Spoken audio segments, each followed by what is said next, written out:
आपकी जानिब अगर आऊं, एक कौमी सलामती इजलास के जरिए एक इख्तियार दे दिया गया है, आर्टिकल 51 का जिक्र किया जा रहा है यूएन के चार्टर के नीचे। आपकी राय में फिर शहबाज शरीफ साहब मुबारकबाद भी दे रहे हैं, खराज तहसीन भी पेश कर रहे हैं, क्या बात मुकम्मल हो गई है? क्योंकि राना सनाउल्लाह साहब ये फरमा रहे हैं कि अगर अब उन्होंने कुछ ना किया तो हम भी कुछ नहीं करेंगे, और हम ऑलरेडी एक जिम्मेदार स्टेट का मुजाहरा कर रहे हैं, मुस्तकिल रिस्ट्रेंट के साथ चल रहे हैं। क्या बदला मुकम्मल हो गया, ले लिया गया है, या आगे बढ़ेंगे? अच्छा, थोड़ा सा ऐड भी कर दूं कि अब से कुछ देर पहले की जो भारत से खबर रिपोर्ट हो रही है, अजित डोवल जो है उन्होंने ब्रीफ कर दिया यूएस, यूके और तमाम आलमी कुव्वतों को जहां जहां उन्होंने राब्ते किए कि India has no intention to escalate. So supposedly अगर भारत कोई और एक्शन नहीं लेता तो ये chapter is closed right now.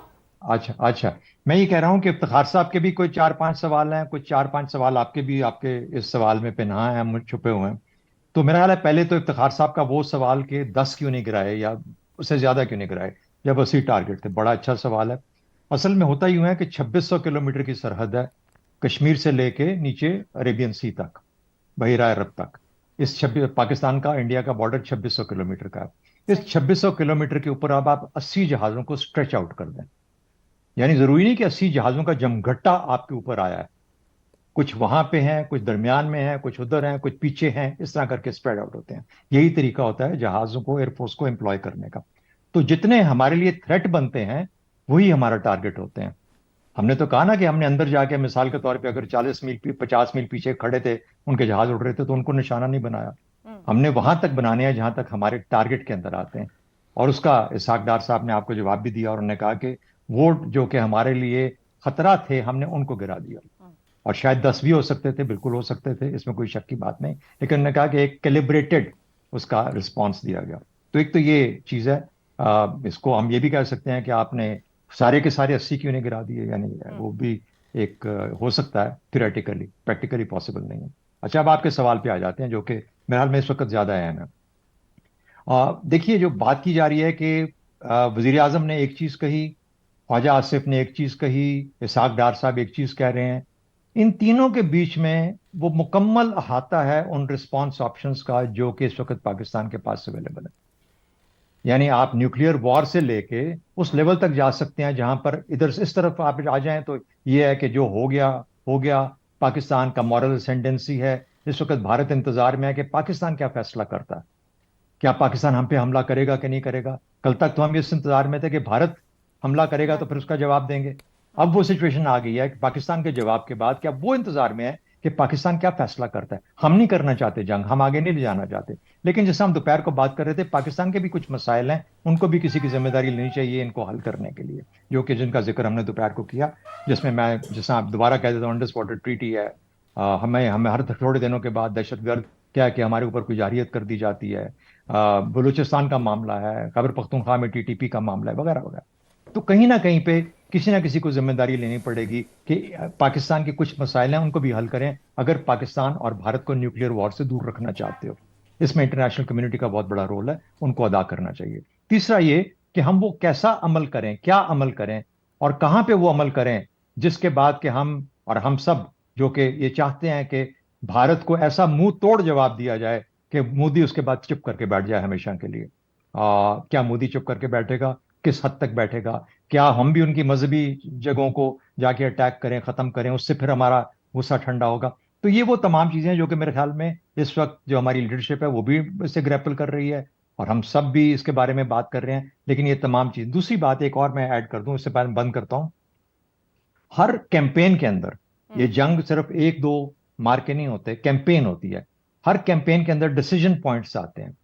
वो वक्त आता है जब आपको फैसला करना होता है। जैसे आज फैसला करना है कि हमने बढ़ानी है, हमने उसी किस्म का जवाब देना है कैलिब्रेटेड का, कि बराबर बराबर या थोड़ा सा ज्यादा, या हमने यहाँ पे बात हो चुकी है यहीं पे रोक दी जाए। ये तीन पॉसिबिलिटीज हैं जहां पे कि हमने फैसला करना है। आज डिसीजन पॉइंट है। इनमें से मिसाल के तौर पे हम ये फैसला करते हैं कि नहीं, हमने तो कुछ करके दिखाना है। जब हमने कुछ करके दिखाना है तो क्या इंडिया उस पर रुक जाएगा? ये फिर सेकंड डिसीजन पॉइंट उसके पास चला जाएगा। हम फिर इंतजार में होंगे कि भारत क्या करता है। और तीसरा डिसीजन पॉइंट ये है जब हम कहते हैं कि नहीं हम तो करेंगे, और उससे एस्केलेशन होती रहती है। वो कहां पे कब रुकेगी, किस वक्त रुकेगी? न्यूक्लियर के वक्त पे जाकर रुकेगी, उससे पहले रुकेगी, कोई आएगा उस वक्त हमारी सिचुएशन क्या होगी? हमें मजबूरन किसी की बात माननी, आज तो हम मनाने के शायद पोजीशन में हैं, उस वक्त शायद हम मानने की पोजीशन में हो। तो ये तमाम चीजें तमाम लीडरों को, और वो लोग जो स्ट्रेटेजी बनाते हैं, सोचते हैं, जो हमारे इस वक्त लीडरान है, उनको अपने व्यू में रखनी पड़ती हैं इससे पहले कि ठीक है। वो ये फैसला करें। मुझे यकीन है कि जो भी फैसला होगा बड़ा कैलिब्रेटेड, बड़ा समझदारी के साथ, और ये देख के कि लॉन्ग टर्म उसका एडवांटेज पाकिस्तान को किस तरीके से मिल सकता है, मिल सकता मेरे हाल में उस तरीके से ठीक फैसला हो गया। होगा। ठीक हो गया। रजा रूमी साहब, पूरा दिन ये तासुर दिया जाता रहा और ये सूरत हाल भी नजर आई थी कि पाकिस्तान इसका रिएक्शन देगा, रद्द अमल देगा, और फिर जब कौमी सलामती कमेटी के इजलास से भी जो एलामिया आया उसमें जब आर्टिकल 51 का हवाला दिया गया तो वो उसमें ये मौजूद है कि पाकिस्तान अपना बदले का इख्तियार रखता है, कार्रवाई का हक बरकरार रखता है। मगर जब वजीर आजम शहबाज शरीफ साहब की तकरीर सुनी या उसके बाद राना सनाउल्लाह साहब की गुफ्तगू को देखा जाए तो तासुर बना कि पाकिस्तान ने जवाब दे दिया है। अब एक तो सवाल यही है आपसे कि क्या कार्रवाई मुकम्मल कर ली है पाकिस्तान ने, या आप समझते हैं कि अभी बाकी है? दूसरी बात ये फरमाइएगा कि आपको क्या लगता है, आप अमेरिका में बैठे, किस तरह का या किस किस्म का सिफारती दबाव आया होगा यहाँ तक?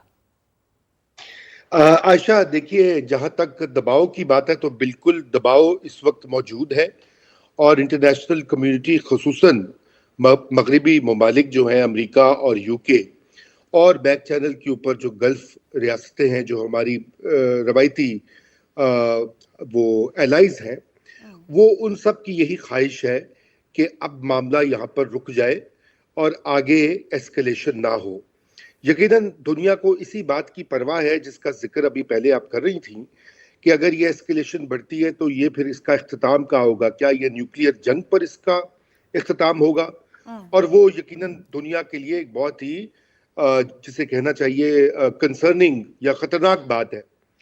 वाकया इस तरह से है कि भारत की जो ये एग्रेसिव और हमला जो था रात में ये करना और पाकिस्तान के मेन लैंड के अंदर आना, देखिए, पहले इससे पहले जो भी हमले होते रहे हैं वो एलओसी के इर्द गिर्द होते रहे। बालाकोट एक डिपार्चर था जहां पर वो खैबर पख्तूनख्वा के अंदर आए, और इस बार उन्होंने पंजाब में भी बहावलपुर और मुरीद के वहां पर जाकर ये अटैक किए। पाकिस्तान ने भरपूर जवाब दिया, और एक तरह से पाकिस्तान ने तो उनको ये भी दिखा दिया कि रवायती जंग भी अगर हो तो उसके लिए भी पाकिस्तान तैयार है, और पाकिस्तान की एयरफोर्स की जो सुपीरियरिटी है या उनकी जो ताकत है वो किसी भी तरह से इंडिया उसको अंडरमाइन नहीं कर सकता और ना उसको मुकाबला कर सकता है।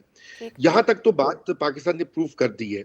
लेकिन अब ये सवाल आपका जो है इस वक्त यही दुनिया में, और आई एम श्योर पाकिस्तान में भी यही सवाल जो है उसके ऊपर गौर हो रहा है कि क्या पाकिस्तान इसके ऊपर मजीद जाकर बदला लेगा, कार्रवाई करेगा, इंडियन मेनलैंड को टारगेट करेगा या नहीं। और यहाँ पर मेरे ख्याल से दानिशमंदी और तहम्मुल की ज़रूरत है। नेशनल सिक्योरिटी कमेटी का जो इजलास था उसकी जो एलामिया आपने बताया और हमने जो पढ़ा, उससे तो यही लगता है कि पाकिस्तान किसी तरह की गैर जिम्मेदाराना या जज्बाती एक्ट नहीं करेगा। रजा रूमी साहब, कतर सलामी की माजरत 2019 में भी हमने किसी गैर जिम्मेदारी का मुजाहिरा नहीं किया था, रिस्ट्रेंट का मुजाहिरा किया था, कूल डाउन किया था चीजों को। 6 साल में दोनों मुल्कों के दरमियान बात ना हुई तो 6 साल बाद हम यहाँ खड़े हैं। अगर इस पॉइंट पर चीजें ऐसे छोड़ी जाती हैं, चाहे दुनिया के प्रेशर में या जहां भी हम मौजूद हैं, और दुनिया जिम्मेदार भी नहीं बनती, तो ये शॉर्ट टर्म हल कितने दिन चलेगा? नहीं, ये शॉर्ट टर्म हल तो नहीं चलेगा जब तक कि कोई आपस में सिफारती लेवल के ऊपर कोई बातचीत या कोई अंडरस्टैंडिंग होगी। लेकिन इस वक्त जो मूड है आपने देखा ही है, हम उसका जिक्र कई बार कर चुके हैं, इंडियन मीडिया का, इंडियन पब्लिक ओपिनियन का, उनके सियासतदानों का, चाहे वो कांग्रेस से हो या बीजेपी से हो, वो तो कह रहे पाकिस्तान को सफाई हस्ती से मिटा दो। उन्होंने वही प्लेबुक अपना ली है इसराइल वाली कि पाकिस्तान का भी वही हाल करो जो गजा का हाल है। तो इस सूरत हाल में तो आयशा बिल्कुल पाकिस्तान को कोई ना कोई तो जवाबी कार्रवाई करनी होगी, क्योंकि अगर इस तरह से ये इस मामले को छोड़ देते हैं तो फिर तो इंडिया की जो ये एग्रेसिव पॉलिसी है इसमें मजीद बढ़ावा आएगा।